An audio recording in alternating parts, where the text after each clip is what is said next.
Malaysia itu Melayu, Singapura itu juga Melayu.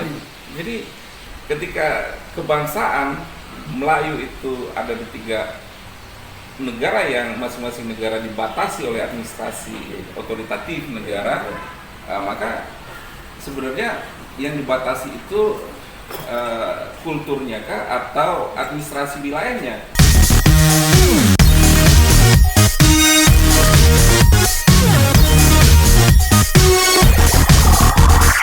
Para netizen dimanapun Anda berada, saat ini saya sedang berada di salah satu kafe di Pekanbaru bersama pengamat politik yang juga dosen di Fisipol Unri, Bapak Saiman Papahan, MSc.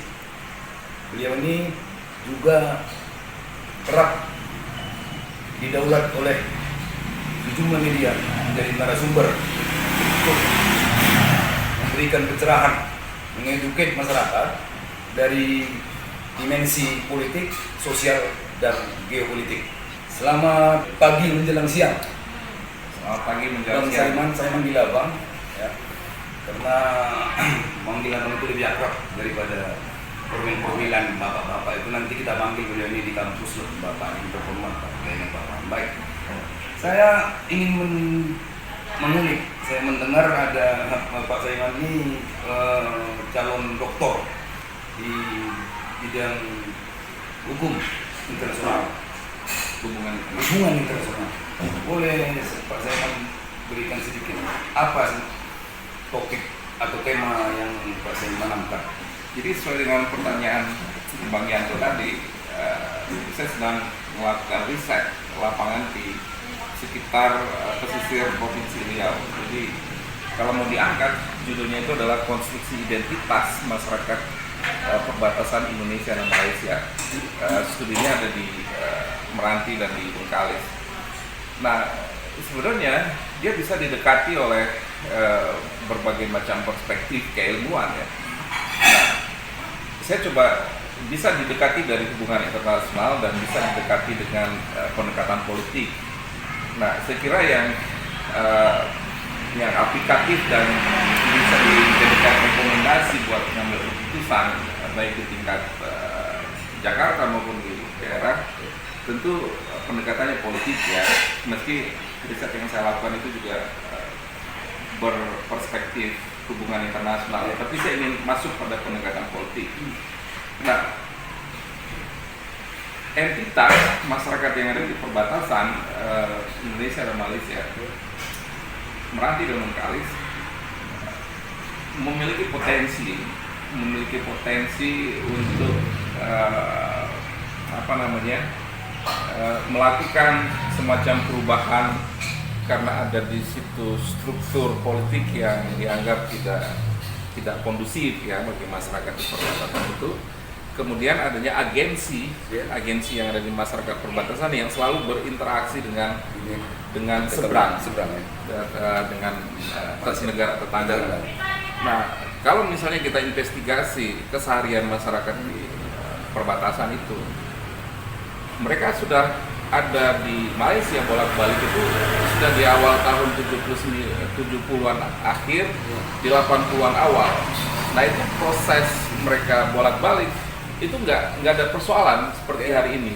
Jadi mereka bebas masuk untuk kemudian berinteraksi dengan masyarakat di Malaysia sana, dengan agensi di sana, dengan dengan majikan, dengan para orang yang memberikan pekerjaan dan lain sebagainya. Pola interaksi ini, agensi yang kemudian bolak-balik itu kemudian memberikan ada semacam perubahan paradigma bagi masyarakat di perbatasan. Nah, perubahan paradigma ini yang oleh Tumika Bapak, kalau kita mau dekati dengan pendekatan yang agak agresif ya, nah dia sebut bahwa ini masyarakat perbatasan itu seperti seperti entitas yang sedang dijajah. Sedang dijajah oleh pemerintahan di Jakarta. Itu soalnya karena dia ada di ujung dan jangkauan struktur kebijakan itu seringkali tidak sampai pada masyarakat di sana. Jadi kalau kita telusuri misalnya struktur ekonomi mereka seperti apa, ya mereka jauh miskinnya ketimbang misalnya masyarakat yang dekat dengan pusat kekuasaan. Kemudian infrastrukturnya juga terlalu rendah dan berbeda dengan masyarakat yang ada di daratan ya. Nah, keadaan itu yang kemudian diakumulasikan menjadi semacam entitas baru dalam konteks pikiran dan kebudayaan masyarakat di situ.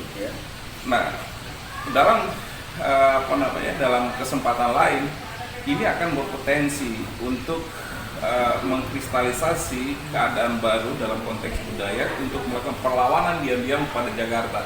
Nah, ini yang kita khawatirkan. Jadi saya apresiasi dengan Presiden Jokowi yang katanya nawacita meletakkan wajah Indonesia itu di perbatasan, tapi ya dalam konteks Riauan itu nggak kelihatan.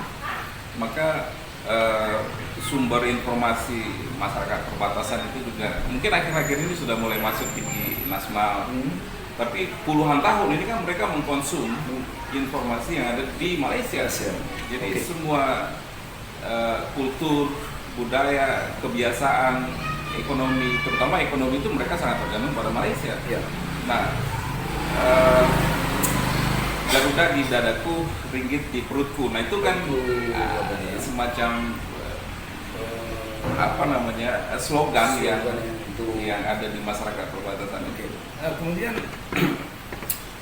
apa yang diharapkan dari penelitian ini? Nah, mungkin kehadiran negara, harusnya ini kan ada bidang PPKT ya, di struktur di pemerintahan pusat. Badan Nasional Pengelola Perbatasan. Iya, pengelola perbatasan. Selama ini apa perhatian mereka terhadap ini, terhadap studi kasus ini yang sedang? Iya, jadi saya kira karena Jakarta secara geografis ya terlalu jauh ya, mereka paham dengan konsep misalnya, karena Indonesia itu juga berbatasan dengan negara lain, tidak hanya dengan Malaysia.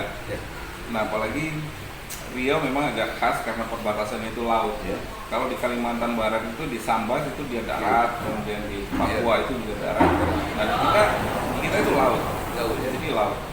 Perbatasan laut itu saya kira treatmentnya itu juga harus dipikirkan bagaimana misalnya BNPB atau Jakarta itu meng-hire dan melibatkan perguruan tinggi di mana lokus itu berada tuh. Jadi ada kolaborasi sehingga perguruan tinggi yang ada di Riau, terutama Universitas Riau, bisa secara real membaca realitas masyarakat itu. Nah itu saya kira yang perlu dilakukan sehingga ada sinergitas untuk membaca masyarakat perbatasan itu sebenarnya butuh apa. Kalau dalam konteks budaya, maka Melayu di atas Melayu itu pesisir itu Melayu, Malaysia itu Melayu, Singapura itu juga Melayu. Jadi Melayu di atas 3 negara. Ini kan kompleksitas kan. Jadi ketika kebangsaan Melayu itu ada di 3 negara yang masing-masing negara dibatasi oleh administrasi otoritatif negara, maka sebenarnya yang dibatasi itu kulturnya kah atau administrasi wilayahnya? Nah ternyata cuma administrasi wilayahnya yang dibatasi. Pemikiran dalam konteks kemelayuan itu nggak bisa dibatasi. Nah itu saya kira potensi yang akan terjadi kalau dia tidak dikelola secara baik oleh pemerintah. Itu bisa semacam bom waktu nih. Bisa jadi semacam bom waktu kalau kita tidak lakukan intervensi dan treatment khusus bagi masyarakat yang ada di perbatasan itu.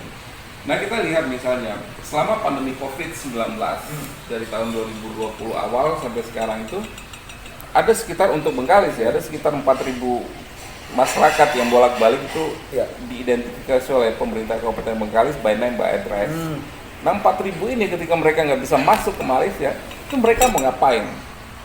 Nah itu sekarang jadi soal, jadi masalah baru juga. Jadi masalah baru buat kita. Nah, itu masyarakat kita, masyarakat Indonesia. Jadi dibiarkan aja mereka ke sana terus ya. Nah, selama ini nggak bisa. Selama Selama ini nggak bisa karena memang struktur kebijakan tidak memungkinkan untuk mereka ke sana. Nah, yang mereka lakukan itu pergi diam-diam. Dan itu sudah dilakukan turun-temurun untuk pergi diam-diam itu. Ini sangat menarik ini. Ya, jadi mungkin ini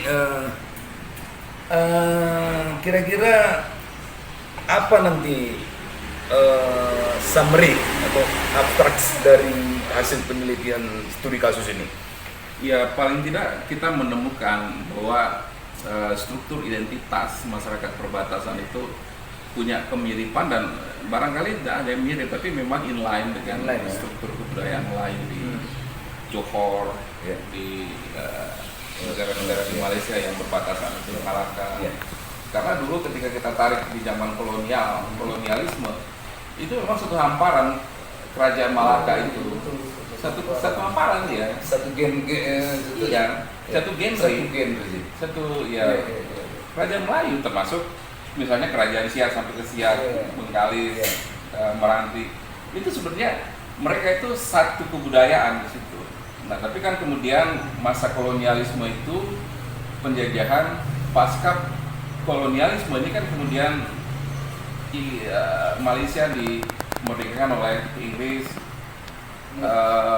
Indonesia, Belanda, kemudian punya otoritas sendiri. Lalu mereka ini tercerabut sebenarnya secara etnik, dipisahkan oleh itu, tapi secara politik ya, tapi secara kebudayaan mereka itu ya menjadi bagian yang nggak bisa dipisahkan. Nah itu saya kira jadi poin yang harus dikelola oleh pemerintah agar batas-batas wilayah border kita itu bisa dikelola dengan baik, tidak hanya pada persoalan fisik ya, itu yang saya ingatkan, tapi juga dimensi sosial budaya itu juga harus diintervensi agar paradigma bernegara masyarakat perbatasan itu sama nilainya dengan masyarakat yang ada di darat.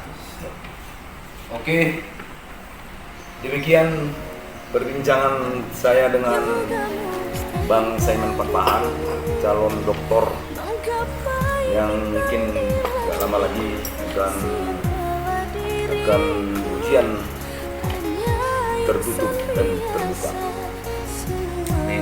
Sampai jumpa di Rudal, Seru dan Dalam Yanto berikutnya. Saya Rudal, Anda tangkal. Terima kasih. Karena jatuh